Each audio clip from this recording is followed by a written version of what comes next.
Hello dear students, class 8th SST chapter number 1 and the name of the chapter is natural resources and their use। आज हम पढ़ने वाले हैं chapter number 1 natural resource and there use.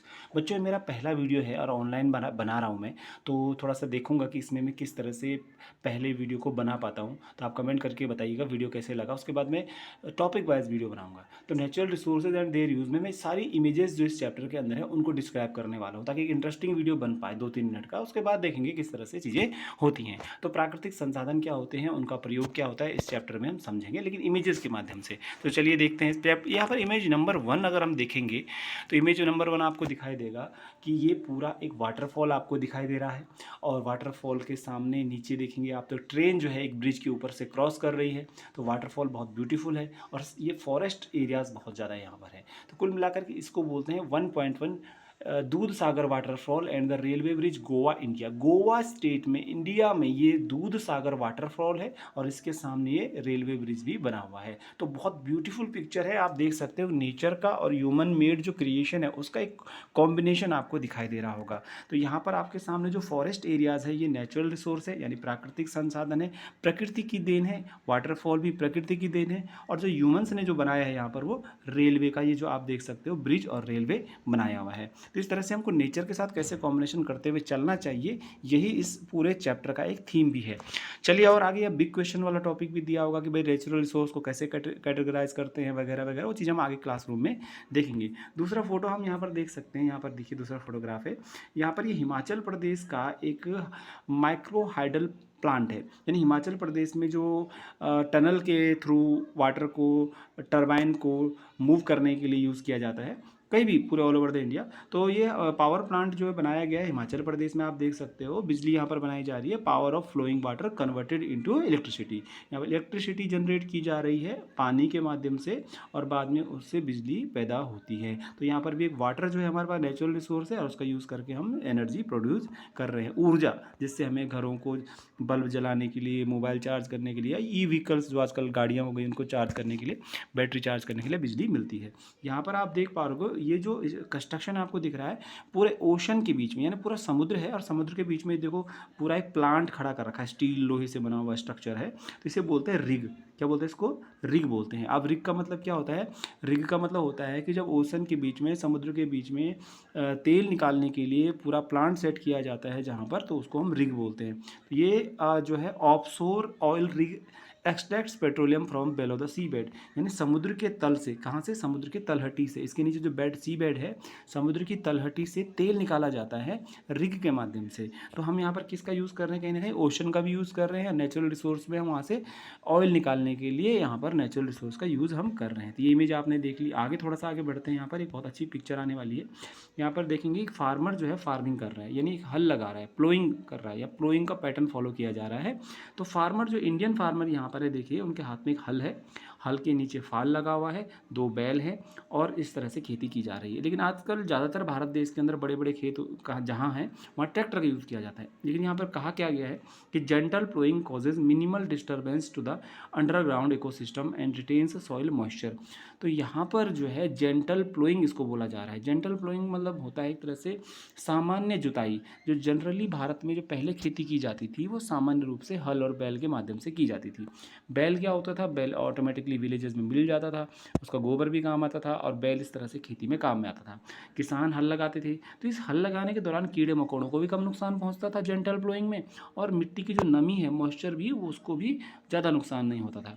लेकिन आज tractors के द्वारा खेती की जाती थी। ट्रैक्टर क्या होता है? बड़े पैमाने पर खेत को खोद के मिट्टी को पलट देते हैं, तो मॉइस्चर बचता ही नहीं है। तो जो अंडरग्राउंड इकोसिस्टम होता है, अंडरग्राउंड में ज़मीन के अंदर का भी तो एक इकोसिस्टम होता है जहाँ केचुए आदि बहुत सारी चीज़ें होती है, तो उनको ज़्यादा नुकसान ट्रैक्टर की खेती में होता है। और यहाँ पर जो है इसको जेंटल प्लोइंग बोला गया है। तो हमारे पूर्वज इस तरह की खेती करते थे।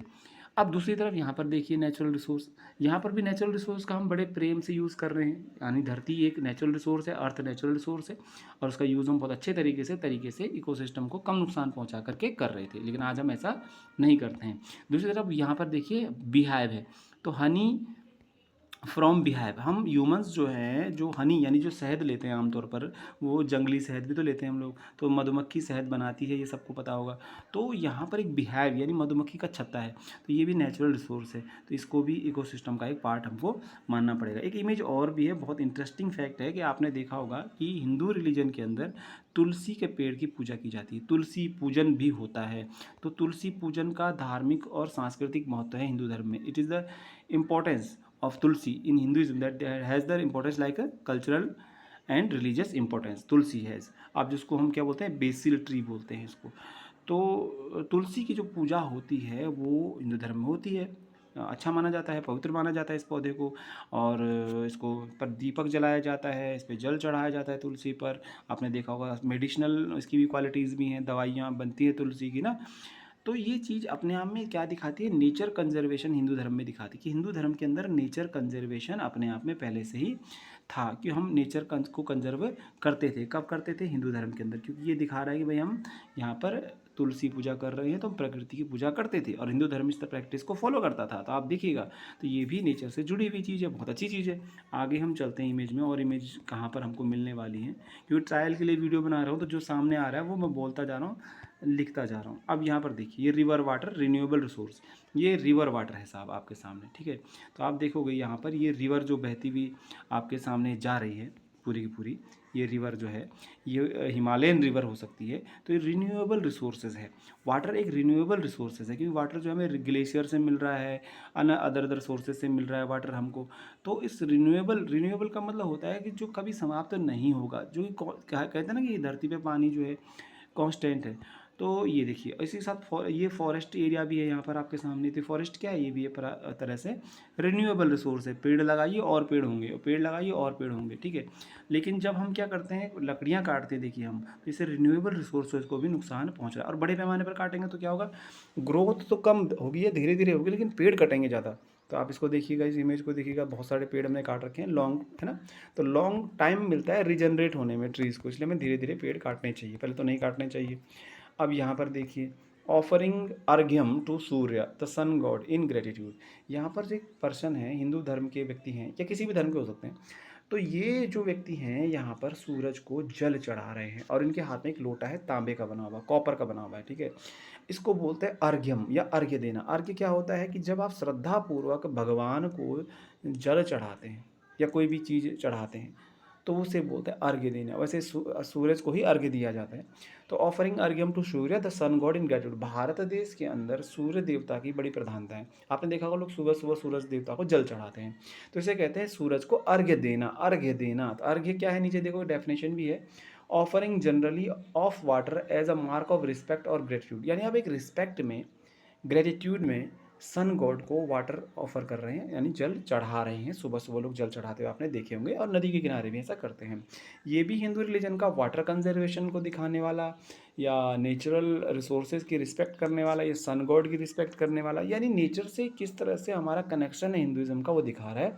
और हमको नेचर से जुड़कर ही डेवलपमेंट करना चाहिए, ये शो करना चाह रहा है। तो इट इज़ द प्रैक्टिस, ये भी एक प्रैक्टिस आप दिखा रहे हो कि रिन्यूएबल एनर्जी का जो सोर्स है सन, सोलर एनर्जी का, उसको हम रिस्पेक्ट दे रहे हैं, रिगार्ड कर रहे हैं। तो जिस चीज़ को भी हम यूज़ करते हैं उसको रिस्पेक्ट रिगार्ड हमको देनी चाहिए। आगे और इमेज यहाँ पर ढूंढते हैं, क्योंकि वीडियो ट्रायल के लिए बना रखा है। यहाँ पर इस इमेज में ये दिखाया गया है कि जो हमारी इंडस्ट्रीज़ हैं, जो हमारी फैक्ट्रीज़ हैं, जहाँ से बहुत सारे आइटम बनते हैं, गाड़ियाँ बन रही हैं, चमड़े का सामान, लेदर आइटम्स बन रहे हैं, शूज़ बन रहे हैं, बहुत सारे आइटम आजकल बन रहा है फैक्ट्रियों में। तो फैक्ट्रियों का जो पानी होता है, गंदा पानी, केमिकल वाला जो पानी होता है, वो इस तरह से नदियों में छोड़ दिया जाता है। और बाद में नदियों का पानी की हालत क्या हो जाती है कि केमिकल से वो बहुत ज़्यादा पॉइजनस हो जाती है। जो आप वाइट वाइट देख रहे हो, पॉइजनस हो रखा है। दिल्ली में जो यमुना रिवर की हालत है, वो बहुत बुरी हालत हो रखी है आज की डेट में। तो आप देख सकते हो किस तरह से पॉइजनस कर दिया जाता है। तो हमारे रिन्यूएबल रिसोर्सेज है, उनको बहुत ज़्यादा नुकसान इससे पहुँच रहा है। आगे भी इमेज देखते हैं, कौन सी इमेज हमारे सामने आने वाली। मैं इमेज पे इमेज जो बहुत जल्दी एक्सप्लेन कर रहा हूँ। ये पूरा मैप आपको दिखाना पड़ेगा कि इंडिया के अंदर नेचुरल रिसोर्सेज जो हैं, कोल हो गया, गोल्ड हो गया, कैसे डिस्ट्रीब्यूटेड है। लेकिन फिलहाल तो मेरा वीडियो का टारगेट ये था कि ट्रायल वीडियो बनाऊँ। तो मेरा ट्रायल वीडियो कैसा रहा आप ज़रूर बताइएगा, बाद में सीरियसली भी वीडियो बनाऊँगा। Just for fun, I created this video, made this video. If you like this video, just comment and like, and then I will also make more videos like that. Okay, thank you.